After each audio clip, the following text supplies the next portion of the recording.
Hey everybody, this is Mitch Freeburn, strength conditioning coach for the Belleville Senators, and this is Fit with Mitch Mondays.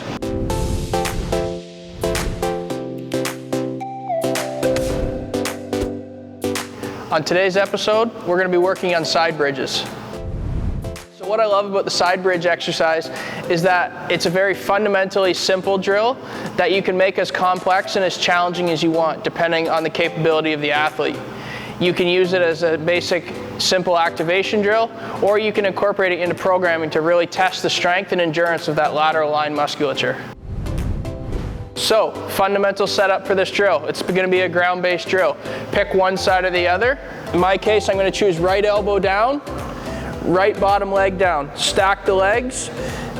Elbow should be somewhere close to directly under the shoulder, in or out, just slightly, whatever's most comfortable for you. From here, we're going to place pressure into the right foot that's on the ground and the right elbow, and then we're going to come up into the bridge. From here, this is our basic position. What we want to see hips stacked, we want to see a nice straight line, neck nice and neutral. What we don't want to see is hips rotating open, hips rotating closed, hips coming to the ground, or hips piking way up. This nice neutral position is our fundamental starting point. So, as I mentioned, this is our fundamental position. One way to increase the complexity of this drill is to incorporate a med ball.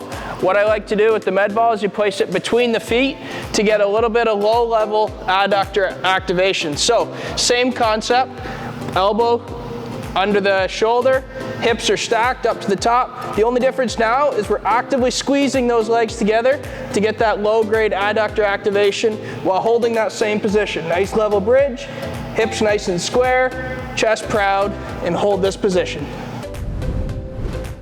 So, circling back to the statement I made at the start, we can make this as foundationally simple or as complex as we want. For example, the first method I showed you, you can hold that position for a brief 10-second hold to use it as more of a pre-skate, pre-workout activation, or we can increase the duration of the movement to 30, 40, 50 seconds to really test the endurance of the lateral line musculature. Then as we moved into the med ball, we made it a little more complex.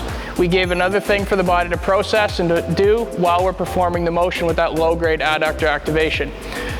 I love this drill. It's a very broad, very multi-use drill that you can really tailor to do any aspect of programming that you want to achieve.